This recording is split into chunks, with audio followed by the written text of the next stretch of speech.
Hello बच्चों, स्वागत है आपका अपने YouTube channel topper tricks academy में। तो आज से हम लोग शुरू कर रहे हैं क्लास 8th की मैथ का सेकंड आपका अध्याय होगा एक चर वाले रैखिक समीकरण।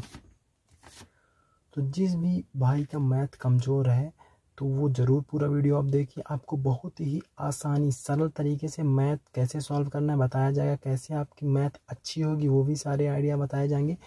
तो आप लोग पूरा वीडियो ज़रूर देखिएगा और अपने दोस्तों को भी बताइए और उनको शेयर कीजिए वीडियो, ताकि मैं आपके लिए ऐसे निरंतर वीडियो अच्छी वीडियोस बनाता रहूं। तो जिसकी भी मैथ कमज़ोर है वो ज़रूर देखे वीडियो को। मैं आपको उम्मीद दिलाता हूं कि आपकी मैथ अच्छी हो जाएगी और कैसे सॉल्व करना है, कैसे क्या होता है मैथ में, सारी चीज़ें अच्छी हो जाएंगी। तो प्लीज़ चैनल को ज़रूर सब्सक्राइब कीजिए और वीडियो को शेयर करना ना भूलिए। चलिए हम लोग आज पढ़ते हैं अध्याय 2 एक चर वाले रैखिक समीकरण के प्रश्नों के हल। तो आपका प्रश्नावली 2.1 में क्या दिया गया है, निम्न समीकरणों को हल कीजिए और अपने उत्तर की जांच कीजिए। तो कैसे हल करना है, देखिए इसमें x का मान ज्ञात करना है। क्या दिया है, पहला प्रश्न देखिए, पहला प्रश्न आपका दिया गया है 3x अर्थात 3x बराबर 2x प्लस 18, इसको हल करना है। चलिए इसको हल करते हैं। तो ये प्रश्न है आपके सामने, मैं वाइट बोर्ड ला लिया हूँ ताकि इसमें आपको सॉल्व करके बता सकूँ। तो थोड़ा वीडियो लंबा हो सकता है तो पूरा देखिए ताकि आपको अच्छे से समझ में आता जाए कैसे सॉल्व करना है। मैं बिल्कुल आसान तरीके से और धीरे धीरे बताऊँगा, जिसको बिल्कुल भी मैथ नहीं आती है उसको भी समझ में आ जाएगा। तो देखिएगा 3x 3 हिंदी में टोटल बताऊँगा मैं। जहाँ भी आपको दिक्कत हो तो आप ज़रूर कमेंट के माध्यम से बताइएगा। 3x बराबर 2x प्लस 18 को हल करके x का मान ज्ञात करना है। तो सबसे पहले क्या करते हैं, इसमें ये वो करते हैं कि x जो होता है, x वाला भाग जो होता है, जैसे 3x हुआ और 2x हुआ, इनको एक तरफ कर लेते हैं। उम्मीद है आपको तो ये मालूम होगा, जो 3x लिखा हुआ है ये, तो ये जो मैं बनाता हूँ ये x लिखता हूँ, ठीक।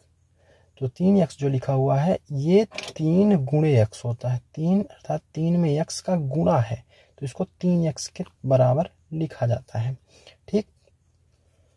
तो x वाले को एक तरफ करेंगे तो 3x हो जाएगा 3x, और इसका पक्षांतर इधर करेंगे बराबर के, जब वो उधर जाएगा तो अभी प्लस में है, अब ये 2x माइनस में हो जाएगा, माइनस 2x।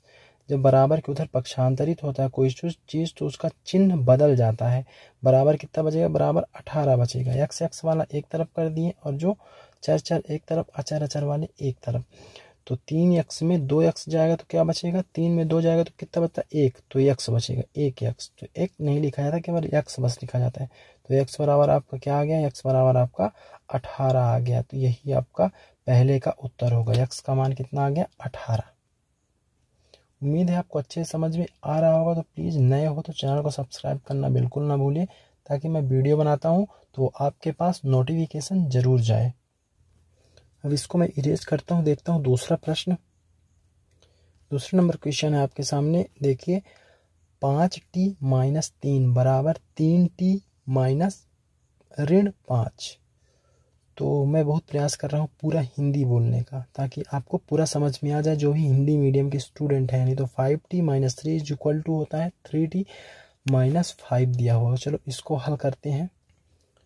तो ये दूसरा प्रश्न आपके सामने, इसको कैसे हल करना है, मैंने आपको क्या बताया, चर वाले एक तरफ, अचर वाले एक तरफ, अर्थात जो इनमें टी है उनको एक तरफ पक्षांतरित करना है, जिनमें जो सिंपल हैं उनको एक तरफ पक्षांतरित करना है। तो 5t 5t, इस t को इधर ले जाएंगे तो ये भी प्लस में है ना, प्लस चिन्ह लिखा नहीं जाता सामने लेकिन होता है, प्लस में है ना, तो वो माइनस में हो जाएगा, माइनस 3t बराबर ये है माइनस 5। ये कितना बचा, माइनस 5 है ना, और इस 3 को इधर लाएंगे इस तरफ, बराबर के इधर लाएंगे तो ये भी, ये माइनस में है ना, माइनस चिन्ह इसके आगे, तो ये प्लस में हो जाएगा, प्लस 3t हो गया। तो चलिए देखते हैं, अब 5t में 3t घटाएंगे तो 5 में 2 घटाएंगे, सॉरी 5 में 3 घटाएंगे तो कितना बचेगा, 2 और t बचेगा बराबर। अब देखिए ये इसमें -5 है और 3 है, तो ये चिन्ह जब अलग अलग होते हैं किसी दो संख्याओं की तो वो आपस में घटती हैं, और घटती हैं तो 5 में 3 घटाएंगे 2 बचेगा, लेकिन चिन्ह बड़ी वाली संख्या का लिखा जाता है, चिन्ह बड़ी वाली संख्या के जो सामने होता है वो लिखा जाता है। ये हो गया, ठीक। अब देखिए इसका मतलब होता है दो टी अर्थात 2 गुणे टी, 2 गुणे टी, ठीक। तो जब 2 को मैं इधर लाऊंगा, 2 को मैं जब इधर लाऊंगा बराबर के, तो अपनी विपरीत चिन्ह में हो जाएगा, अर्थात टी बराबर हो जाएगा -2, और ये गुणा में है, इधर इधर क्या है बीच में गुणे का चिन्ह है, तो बटे में 2 हो जाएगा, इधर आएगा तो भाग में हो जाएगा, तो 2 से 2 काट देंगे तो कितना बचेगा, माइनस का चिन्ह बचेगा, और 2 एक कम 2 होता है तो 1 बच जाएगा, अर्थात टी का मान -1 है। यही आपका उत्तर है। ऐसे ही आपको लगाना है, जैसे मैं आपको बता दिया वैसे ही आपको लगाना है, टी बराबर -1। अब अगला प्रश्न देखते हैं। तो दूसरा हो गया, तीसरा आपसे बन जाएगा, चौथा भी आपसे बन जाएगा, उसी प्रकार है, पांचवा भी आपसे बन जाएगा। मैं अब छठवां बताता हूँ, छठवां थोड़ा अलग दिख रहा है तो आपको मैं ये बताता हूँ क्या है। 8x + 4 = 3 इंटू 3 गुणे x -1 + 7 है। तो इसको चलिए करते हैं। तो प्लीज़ आप लोग सपोर्ट ज़रूर करिएगा, चैनल को सब्सक्राइब करना मत भूलिएगा। टोटल वीडियो आपको फ्री में उपलब्ध करवाए जाएंगे। तो देखिए इसमें कैसा करना है, मैं थोड़ा फास्ट बताता हूँ क्योंकि वीडियो ज़्यादा लंबा हो जाएगा तो आपको भी दिक्कत होगी देखने में, ठीक। 6 नंबर क्वेश्चन है। तो 8x + 4 है, तो इसको भी लिख दीजिए, 8x + 4 बराबर, सबसे पहले इस कोष्टक को खोलना है, ठीक है। जब आप पढ़े होंगे और जो बच्चे भी नहीं पढ़े होंगे, नहीं ध्यान होगा, तो उनको मैं अभी बता देता हूँ।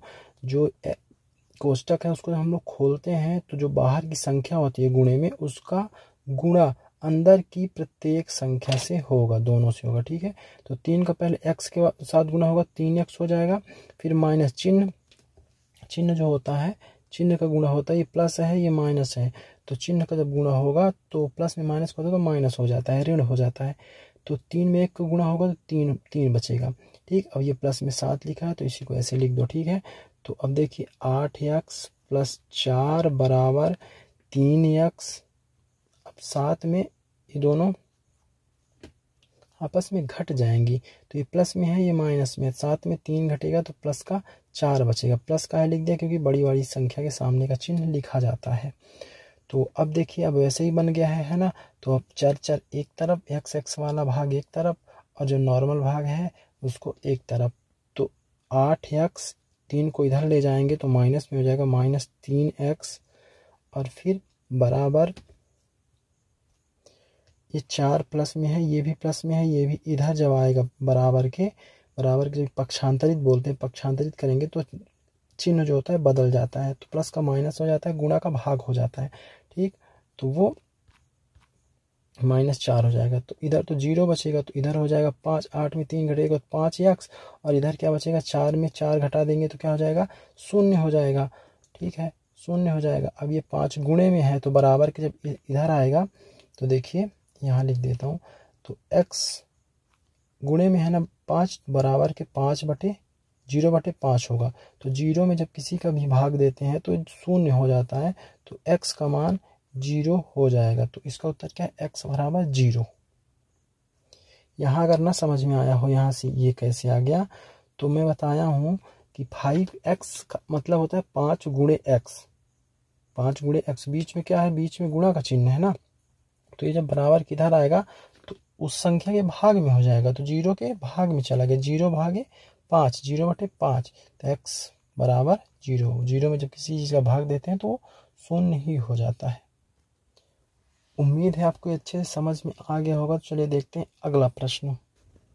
अगला प्रश्न है आपके सामने 7th नंबर। ये भी आपको थोड़ा सा अजीब लग रहा होगा, कठिन लग रहा हो, तो इसको मैं आपको बता देता हूँ सॉल्व करके। x बराबर 4/5 कोष्टक में है x + 10। तो चलिए करते हैं। तो देखिए इसमें सबसे पहले क्या करेंगे, इसमें जो ये 5 नीचे का है ना, बटे में जो 5 दिया है, इसको इधर गुणा करेंगे, भाग में है तो जो बराबर के उधर जाएगा तो गुणे में जाएगा, अर्थात ऐसे जाएगा गुणे में। तो देखिए ये हो जाएगा 5x बराबर कि इधर क्या हो जाएगा 4x + 10, ठीक। ऐसे ही आपको सॉल्व करना है। ये 10 लिखा है, 10। तो देखिए 5x बराबर, अब इसका 4 का दोनों में अलग अलग गुणा करेंगे, ठीक। ब्रैकेट के बाहर की संख्या गुणा कोष्टक के अंदर के प्रत्येक संख्या से की जाती है। तो देखिए ये हो जाएगा 4 में x का गुणा करेंगे 4x प्लस 4 में प्लस बीच में है प्लस तो प्लस लिखेंगे, 4 में 10 का गुणा करेंगे तो 40 हो जाएगा, 4 दाहम 40 हो जाएगा। ठीक, अब वही नियम लग जाएगा, पक्षांतर वाला x वालों को एक तरफ करना है और बिना x वालों को एक तरफ करना है। तो ये x वाला है तो इसको एक तरफ कर देते हैं, तो 5x ये प्लस में है, इधर जाएगा तो माइनस में हो जाएगा, -4x, यहाँ कुछ नहीं लिखना है आपको, बराबर 40 हो जाएगा। ठीक, अब इधर लिखते हैं, उधर जगह नहीं बची है। तो 5 में 4 घटेगा तो कितना बचता है 1, तो 1 नहीं लिखा जाता, केवल x लिख दिया जाता है। x बराबर कितना आ गया आपके पास 40, तो कितना उत्तर आ गया x बराबर 40। अब यदि आपको उत्तर की जांच करना है तो ये x का मान जो 40 आया है उसको इस प्रश्न में रख देना है, x की जगह पे 40। तो देखिए इसमें रख के भी देख लेते हैं, तो x बराबर यहाँ रखेंगे 40, तो देखिए यहाँ हो जाएगा 40 और ये वाला 5 का गुणा हो जाएगा उधर, तो गुणे 5। अब देखिए क्या बचा, बराबर में 4 बचा है, x की जगह में रखेंगे 40, तो थोड़ा मैं शॉर्ट कर देता हूँ, x के हम 40 लिखेंगे और ये 10 है, 40 10 50। ठीक, दोनों तरफ बराबर होना चाहिए, तो 40 पंचे 200, 200 होता है बराबर, और 50 में 4 का गुणा करेंगे तो भी 200 आ रहा है, तो अर्थात हमारा उत्तर सही है, x बराबर 40। तो इसी तरह से आपको इस प्रश्न को करना है। तो उम्मीद है आपको समझ में आ रहा होगा। तो और भी अगर समझ में नहीं आ रहा है तो आप लोग कमेंट के माध्यम से बताइए कि सर ऐसा हम कर सकते हैं कि ऐसा कर सकते हैं। ठीक है, जो भी प्रॉब्लम हो ज़रूर कमेंट के माध्यम से बताइएगा। अब तो सारे क्वेश्चन मुझे ईजी लग रहे हैं, तो आप लोग इसको इसी तरह से करिएगा और 9th को भी करिएगा, 10th को। तो 3 प्रश्न और जो पीछे के 2-3 छोड़े थे वो आपको होमवर्क में है, उनको आप करके कमेंट के माध्यम से बताइए, क्योंकि वीडियो भी ज़्यादा लंबा हो जाता है तो फिर आप लोगों को देखने की भी इच्छा नहीं होगी। तो आप लोग करिए, अगर नहीं बन रहा है तो ज़रूर बताइएगा और सपोर्ट कीजिए, ताकि आपको फ्री में सारे वीडियोस साइंस के मिलेंगे, मैथ के भी मिलेंगे और जो भी सब्जेक्ट आप लोग चाहेंगे वो भी मिलेंगे।